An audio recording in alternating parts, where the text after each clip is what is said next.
This podcast is recorded on Aboriginal land. We pay our respects to elders past and present and recognise that sovereignty was never ceded.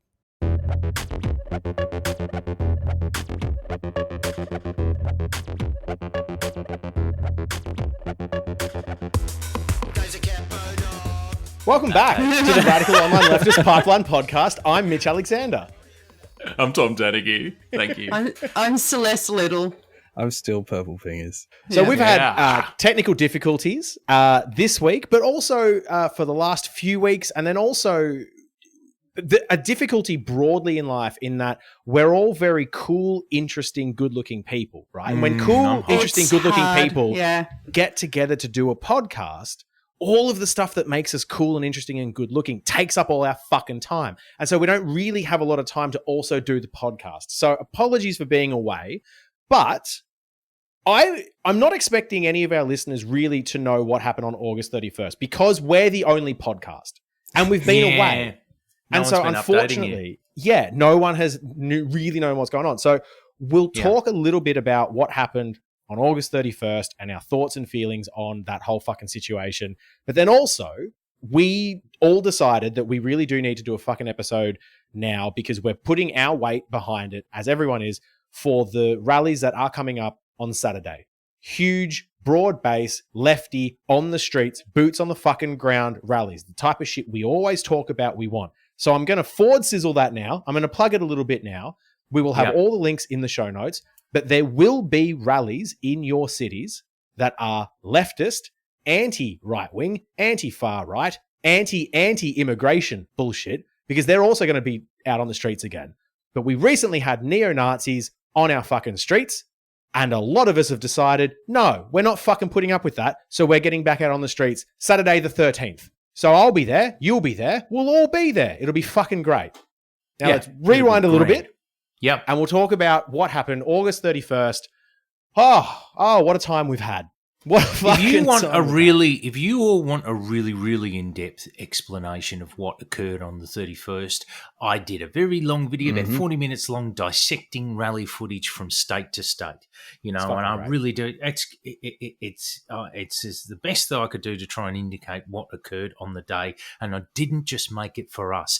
I also made it for people who say that they're going to those rallies for reasons other than National Socialist or radically racist ones, because there are lots of people who say that. And to be honest, I know that any nationalist rage-based movement worth its chops is actually a bit of a Rorschach test sort of a rally by design, And so I tried to paint the picture of that on the day.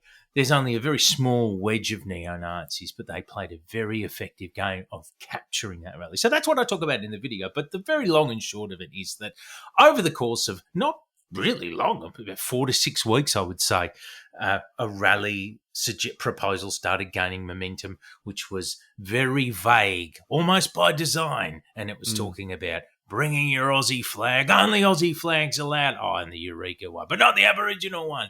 And it was about standing up and mass immigration, because, of course, there's this UK/US far-right Ceded idea, very popular among their ecosystems over there, and pertaining to their completely different migration landscape than ours anyway, where we have a fraction of anything that's going on there in a completely different situation, Seeding the idea that there's a mass immigration wave. Oh, I heard that we have 500,000 people coming in every year, is what I heard people say.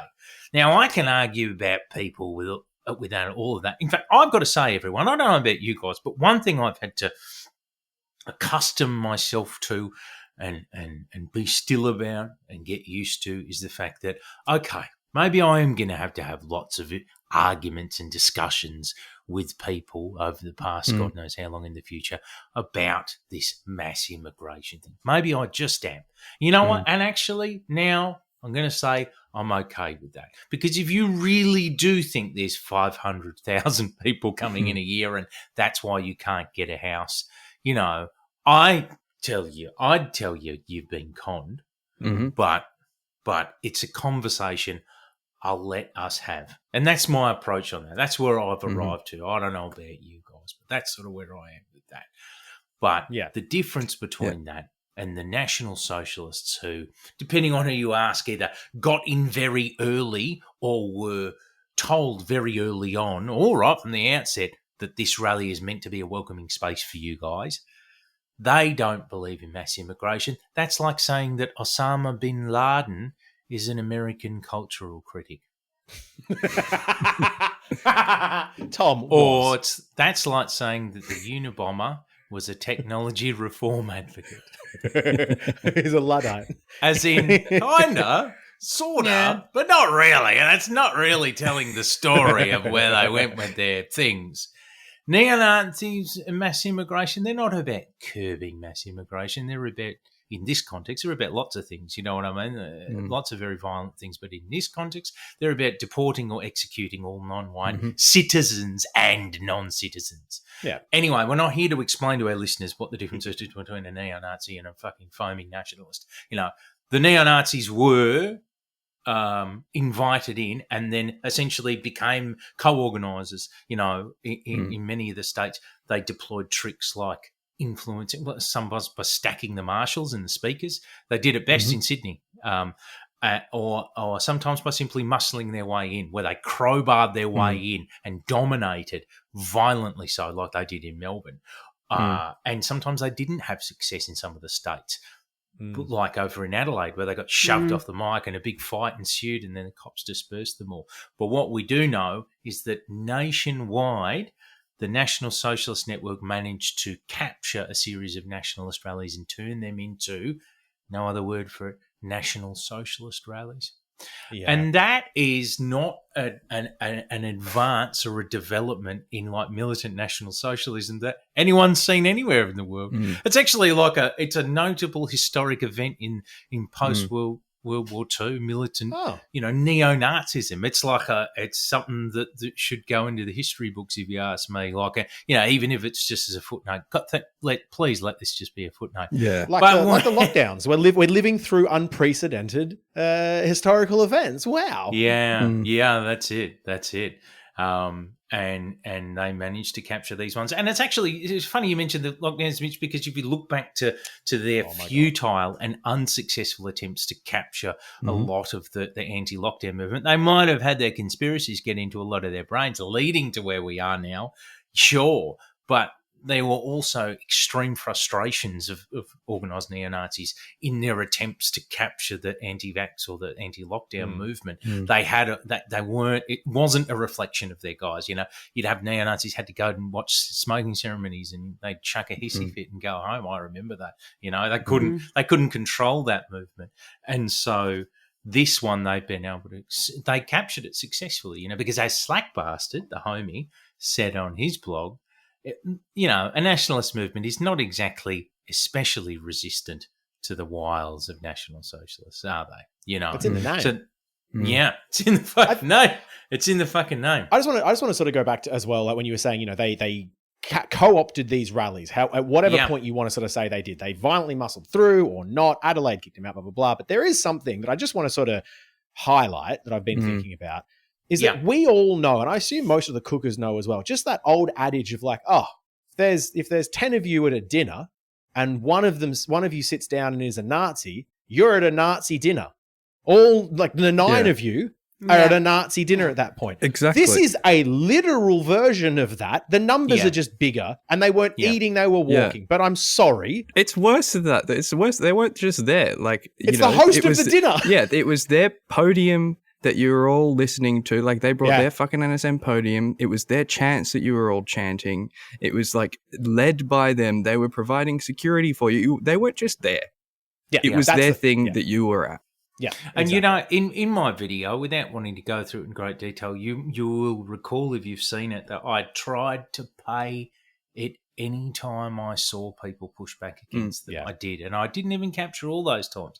The problem is who filmed and where did they film from? And, you know, the Nazis are very savvy optically, so they stacked the front rows with their guys because they knew that's where all the news cameras were. And, you know, they didn't capture, and this is what people in Melbourne or Sydney will tell you, if you had been filming 5 rows back, you would have heard lots of booing, but you didn't film that, did you? You know what I mean? Yeah, that's because that was us at the edge of the fucking thing shouting at them from where the cops wouldn't let us pass. There were some cookers, a very small amount, but there were some cookers that were just like, oh, this is fucked. I don't like this at all. But I think part of the problem is that, I mean, I talked to people. I was there on the fucking day. I talked to some of the cookers who just in their hepped up, I'm having a big day out vibe, were really having fun going, I'm not a Nazi. I don't see any fucking Nazis here. I'm not a fucking Nazi. They're not listening. No one's being rational. Like cops are throwing like fucking capsicum spray at us. Everyone's shouting at everyone else. Yeah. Even in that though, there were still people knowing that they should say that they're not a Nazi. Right. Yeah. And a lot of people, when they found out there were Nazis, were going, I fucking hate that. And then there were some people as well being like, oh, it's not good, but you know, they've got some good points. Like the fact that it was this broad spectrum is such a sad indictment on this fucking country. I think you know, even in the beginning spot though, because we keep on going to beginning spots and trying to pinpoint.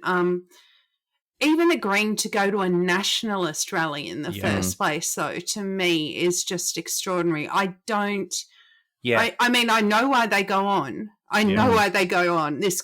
I've written so many articles over the years about just how deeply embedded ignorance is in this country and how we fan it and how people then have the space to blame the migrants or to reinforce the White Australia policy, at least mentally, if they're not doing through policy at this point, although they're still doing it in policy, let's be honest. But you know, it does create this space where certain people in our communities will start to have this manufactured Aussie pride and then tack it on to other stuff. And that other stuff just happens to be running in conjunction with a Nazi movement. Like, Nazis, seriously, you know, what are people actually thinking? It's outside of my scope, but I'm not wired like that. Yeah.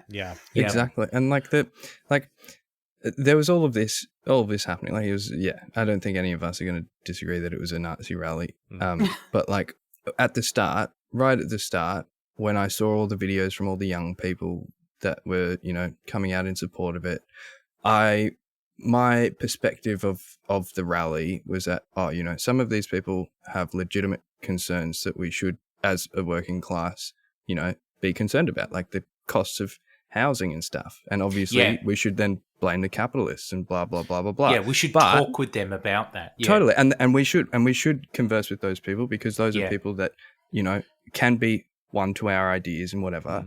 But on Saturday, after having gone to the rallies, that was a racist rally. There might have been people that were like, okay, not super jazzed that the Nazis are here, but they were not concerned about the cost of their housing. These were predominantly like older Australians that were like clearly owned their own home, had maybe come there with their kids, although that was quite rare.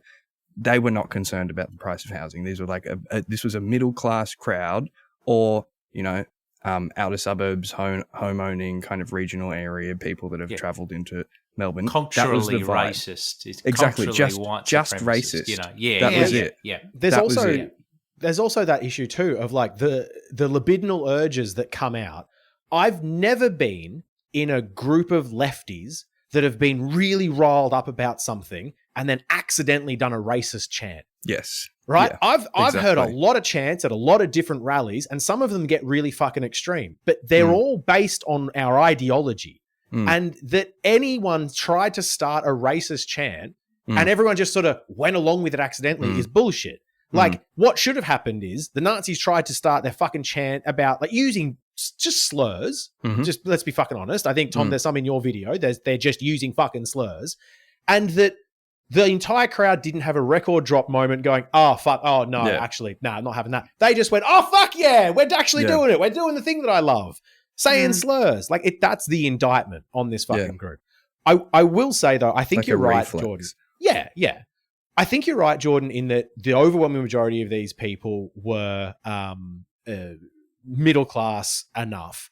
I think there were a lot of working class people, only by the fact that like there were thousands of people of this across the fucking country. It's a mixed bag. What's Doing Media has some put up some footage of some people that they spoke to there as well.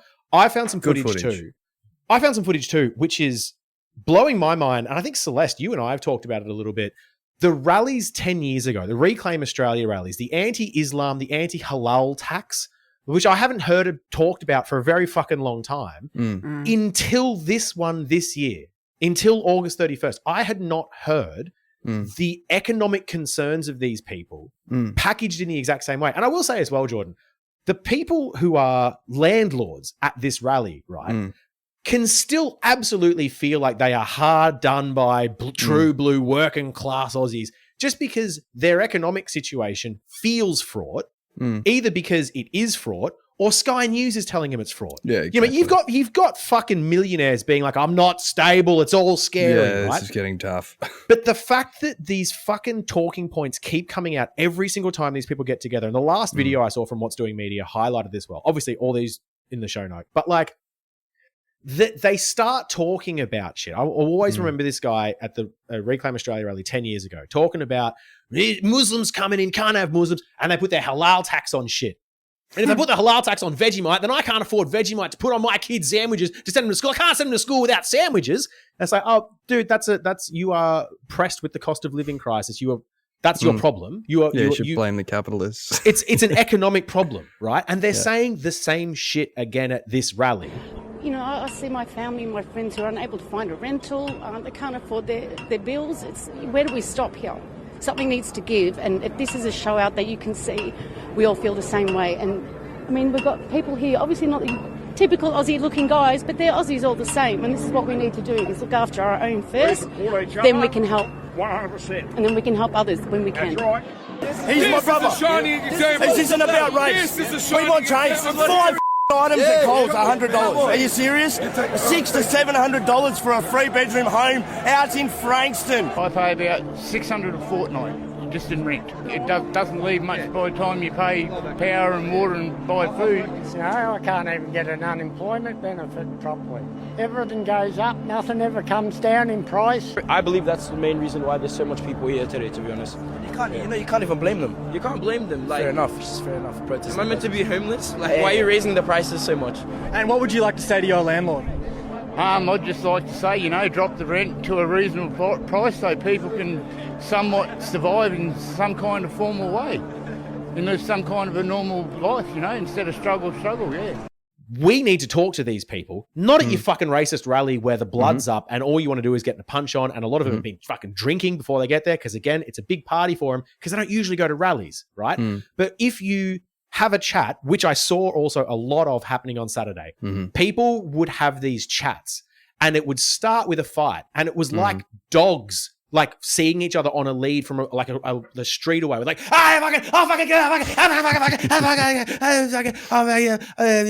cost of living is a pretty big problem at the moment. I think it's an issue that we've got. And at least a dozen interside chats, splinter groups, they would sort of go off and it would be close to fists. And then by the end of it, there were these like, the hugging handshake thing. You're all right, bro. Yeah, I like it.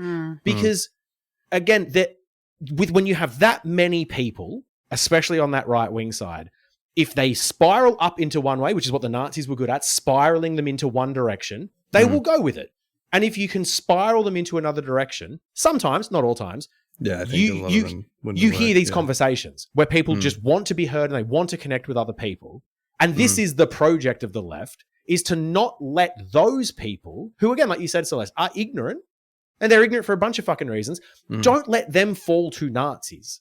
This is the fucking thing. Don't let them fall to racists. There were some horrendously shit people, and a lot of them at these rallies, but there were still people. Yeah. Well, I think it was the majority. Like the majority of them were reactionary, but there were, there were people that. And again, like how far along that reactionary line are they? Right. Some people are beyond hope. Some people deserve our condemnation, and a lot of them, I think, are a fucking. This is an overwhelming sense I have of the whole fucking thing, but I have this sense of fucking tragedy for what it means for Melbourne and Sydney and Australia and whatnot. But in some instances, I look at some of these people and I'm like, fuck, man, like something went wrong somewhere. You're not old enough for this hate, or you don't look fucking evil enough for this shit. Like, And you know, we touched on it briefly as well. But the media class and our fucking politicians have left the door wide open for these rallies. We are looking at spending $500 million on reopening offshore detention, right? That emboldens people to go to a let's stop mass migration rally, doesn't it? Albo is fucking responsible for these rallies coming to our fucking cities and getting people who are in low information spaces riled up about shit. If our government's not putting forward anything positive, then you leave it open to fucking TikTokers to go, actually, yeah, the government is right. It's all immigration, but the government doesn't go far enough. Like, fuck, man. Look, yeah, I mean, with this next part, I don't necessarily know where to start, but I will start at least by saying that following this rally, we do, obviously, there's been a fair bit of coverage too. We do know that the neo-Nazis got together, ran themselves up to Camp Sovereignty, bashed a bunch of people, causing a couple to be hospitalised and a couple of others to be quite injured. At like 5 o'clock at night following the rally. So, you know, they'd been so emboldened by their own bloodlust on the day and the pumping up that they'd gotten from the crowd. Plus, I would also argue some of the failures that we actually made on the other side of those cop barricades. They decided to take this action.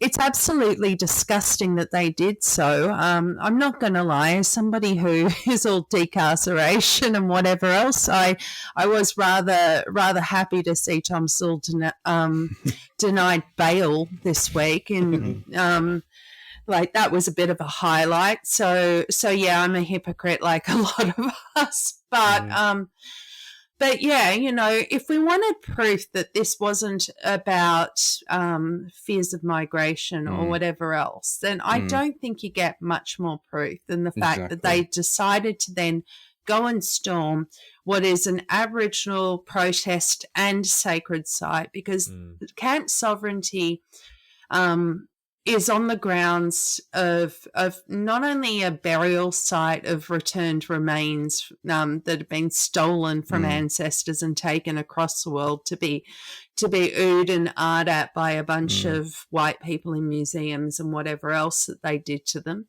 But, you know, it's also... Camp Sovereignty has a history. Like, it was initially started up... during the Melbourne Commonwealth Games, the Black GST protest, genocide, sovereignty and treaty for all. So it's actually a continuation of that protest movement and the reinforcement of the sovereignty treaty, you know, the recognition of genocide. And therefore it's a pretty special place. But the Nazis were so emboldened that this was the next action that they took on that day. You know, I just want to throw in, while I am riffing off here, my extreme admiration for the mobs down at Camp Sovereignty and all of the supporters that got together, and just 6 days after they'd been viciously attacked in what some of them have called, rightly, I believe, should have been designated as a hate crime. Absolutely. They got together and held a healing event, which was attended by thousands, including myself early on in the day before I had to take off for other reasons, but attended by thousands of people, and just was this amazing event: music, community, food, you know, gathering, healing, and support in the face of that nasty, horrible attack that was just allowed to occur. I like I mentioned, we were all there in Melbourne on the streets, and like, not since the Reclaim Australia rallies 10 years ago, for me personally, have I been like directly involved in that many like just fucking straight up physical altercations with Nazis. Like cops weren't in the way. I predicted that they would be in the way a lot, and they weren't. And so there was fist fights, there was pushing, there was shouting in each other's faces, there was fucked shit. There was a lot of fucked shit going on. And for it to culminate in that attack on Camp Sovereignty as well, again, like, for all the bullshit about cops being there to protect people, they're just trying to protect people, that they let the huge contingent of neo-Nazis to just fuck off into the wilderness and to do what they want afterwards, right? So for me, like, that Camp Sovereignty, like, day, 6 days later, that celebratory day, even for me, no, I wasn't there at Camp Sovereignty when the attack happened. I was just some cunt on the street. That day was like a breath out for me. I had like a week of the tension and whatnot, because you could just feel that community feeling, that healing that needed to be done, and it wasn't done meekly. There was strength in it, and I'm so fucking grateful and in awe of the organizers to pull that out, right? Like you said, Celeste, to pull that out in 6 days instead of, you know, going meekly, or to sort of just, you know, put their hands up and like to come out strongly and be like, absolutely fucking not. That's not what Camp Sovereignty is about. That's not what this protest, this movement, this history of Aboriginal resistance has ever fucking been about. The vibe was there was something very sort of I want to say non-personal almost. It just transcended the individual. Like when I was there, and it was definitely a community feeling and a bonding and connection. When you put it that way, the deep irony of the two events, so the racist rally versus the healing day, and the fact that one of them talked about building community and reinforcing community, and the other one actually did build community and reinforce community. And I think that we can gather what I'm inferring here. You know, the community was at the Camp Sovereignty healing day. It wasn't in that racist rally. That was nothing to do with building community. It was about demonizing and destroying community. So let's now then take that collective feeling of that joy and love and healing that was there on that Saturday, and also bundle it up with our fucking rage that there were Nazis on our street, leading racists on our street, and that we don't need to fucking tolerate it, right? This is the thing. There's a lot of talk. People put it a lot of different ways about what the left need to do. We need to get better at things. I think the thing I hear most about is we need boots on the ground more. We need boots on the ground leftist stuff. What we mean is we don't need to fucking tolerate Nazis and racists on our streets. And the way we don't tolerate it is by being on the fucking streets ourselves. It's 1 for 1. If there are more of us than them, in any area, wherever, we win. That's it. It's a numbers game. So we're pulling out the numbers on Saturday the 13th. That's what we've got coming up everywhere across the fucking country. And a lot of groups have been involved in this. A lot of groups are pulling together and are saying, no, there will be differences between our groups, obviously. There will be intergroup problems. There will be logistical problems. There'll always be clashes of personality. It's the fucking left. It's what we do, right? But this Saturday is an event we can, should, and will all fucking get to. If it is in our power to get there, fucking get there. This is an important one. It was important to be there on August 31st, right? Maybe you had something on. Maybe you didn't think it was that big a deal. Maybe you didn't expect it to be so big. Maybe you didn't. You thought maybe the threat of neo-Nazis on our street was going to be overblown. But you've now seen Channel 10 and Channel 9 and the influencers and the Instagram reels. You've seen what happens when we don't counter it properly. So the first step in making sure these cunts do not come back out on the street grinning, feeling fucking emboldened to do what they did to Camp Sovereignty, is we get out on the streets ourselves. And we make sure they see how many fucking people there are. Because you know, Tom has done videos on this. When these fucking neo-Nazis don't have a huge crowd of support around them. They have to go to places at fucking 3 a.m., right? Mm-hmm. Because the community can be mobilized pretty quickly against 20. It couldn't be mobilized against the thousands that were there, emboldening them, because we didn't have the right planning and right logistics stuff. But you know now. You know that this is coming up this weekend. You know why it's important too. That's, I think, the big thing. A lot of instances, people like us, we've been talking about it on the pod, maybe August 31st happened the way it did because we didn't do episodes before it. That's true. It's probably us four. I think. No, I will not center us like that. But the issue was too many people, for whatever reason, didn't just fucking go, right? And I don't want to be reductive. There are a lot of issues with this. There are a lot of things to consider. But we can, in a sense, boil it down to more of us than them. And one of the chants that I've loved for 10 fucking years, when we were at fucking St Kilda 10 years ago, whatever the clusterfuck that turned into, we were there and we still did do it.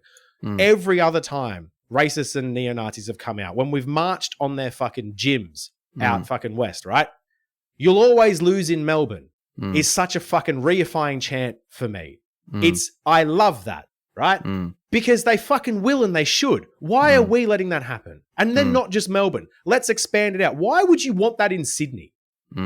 Why should it be a Melbourne leftist thing to take care of? And then let's just go further. Fuck the stereotypes. Why would you want that in Townsville, North Queensland? Oh, they're racists up there. Fucking no, they're not. They're fucking not. You can get out wherever you are and you can make a fucking difference. That's what I want people to take away from this, is you have an opportunity to either keep pushing for what we were pushing on August 31st. You have an opportunity to come along and make amends. You have an opportunity to make up for any guilt you might be feeling if you didn't go, right? Anything like that. We have a fucking opportunity now to really stand out and make the rest of this country, not just the fucking neo-Nazis, not just the weird cookers, but basically everyone from the center onwards to the neo-Nazis across the right-wing spectrum, to see that lefties will not fucking tolerate this shit on our streets. No way, shape, or fucking form.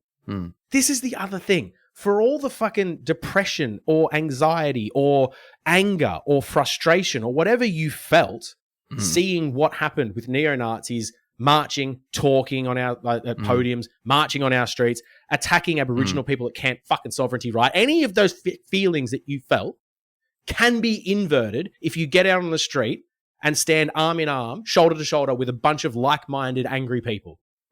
Fucking trust me. It will heal you. It will feel good for you to fucking do. And I think also something that made me feel quite good about this Saturday was so obviously there was I feel like there was a national kind of outrage at what happened at Camp Sovereignty. So, a national day was called in response to that on the 13th. The fucking, anti-immigrant, anti-government crowd have also called their little thing on the same day. But there was also a uniting of the left that I've certainly never seen before, ever. And that I don't think many people who've been around the left in at least here would have seen for a very long time as well. I haven't been around as long, so I don't actually know. But I'm sure, based on what happened at the meeting where we discussed what we were going to do, that certainly seemed to be the case. There was, groups at a meeting discussing what we're going to do on Saturday in Melbourne that I don't think have ever been in the same room before, let alone voted together on the same outcome and statement. And it was really actually quite inspiring, and I think we should all be pretty excited about it. The chair, if you're in Melbourne, you probably, and in the left, you're probably aware of Kieran from the ACF. He's a very good chair of meetings and stuff like that. He's seen a lot of meetings, and he has seen a lot of, socialist alternative stacks of some of those meetings. And he made a comment at the end. He was like, seen anything like this in all of my years. No stacking whatsoever, just a really representative meeting of Melbourne's left, and us, democratically deciding that, you know what, fuck this. Absolutely not here. Let's not do this. Yeah. And let's come together against like what is frankly something that was quite concerning on August 31st, but something that we can beat. We absolutely can beat, and we will beat. Yeah. So if you're in Melbourne, I'll see you at Flinders at 11 a.m. And I'm really excited. Look, I think that I'd just say more broadly, for those all across the country or who are thinking and listening to this as individuals, remember that our power is in community, it's in collectivism, it's in numbers. I mean, it's, it is also a bit in tactic. And by tactic, I just mean when you're there with a collective, talk to people, pull together, make sure you're looking out for each other, because the answer to this is to reinforce that strength in numbers and that community. There is no way that these Nazi bastards should be able to just walk anywhere in this country. And I say this as somebody who has written so many goddamn articles about how this country enables space for fascist movements to just continue growing over time and time and time again. We do allow it. The ignorance in this country just gives them an environment with which to thrive and to snap up the vulnerable people you folks were talking about before, who are disenfranchised for any given reason, whether it's financial or, well, it's usually financial, but yeah, because of that ignorance and because of that stuff, we do create the environment in which these movements, these actors, these people can thrive, can build their own platforms. So the way that we counter that is to make sure we're building our communities, we're building them strong and large, and they are collective. We're looking out for each other and we're acting together. Damn right, well said.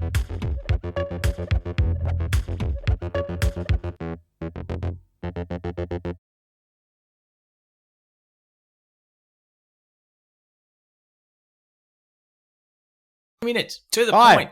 It's Radical on the Leftist Pipeline podcast. It's the third time we're trying to fucking record this. That's right. I'm Mitch Alexander. Yeah, and I'm Tom Tannicky. I'm Celeste Little. I'm Purple Fingers. I'm Tom Tannicky. So fucking what? I can't believe this one might have worked. So what if I'm Tom Tannicky? We'll all just talk fast and over the top of each other so that we can make this work. Listen, there's a rally on. There's a fucking rally on the weekend. You fucking go to it. Don't you give me this shit. If I see any of you fucking people talking about going to have fucking takeaway Indian or Middle Eastern to support migrants. Migrants don't exist to make you butter chicken, mate. They don't exist to make kebabs for you. That isn't their only function. They're living, breathing humans. You all should support them on ethical basis, and you should do so by standing up and going off your ass, and I don't mean by going to the local kebabery. You go to the rally, mate. Welcome back to the Radical Online Leftist Pipeline podcast. I'm Mitch Alexander. I'm Tom Tannicky.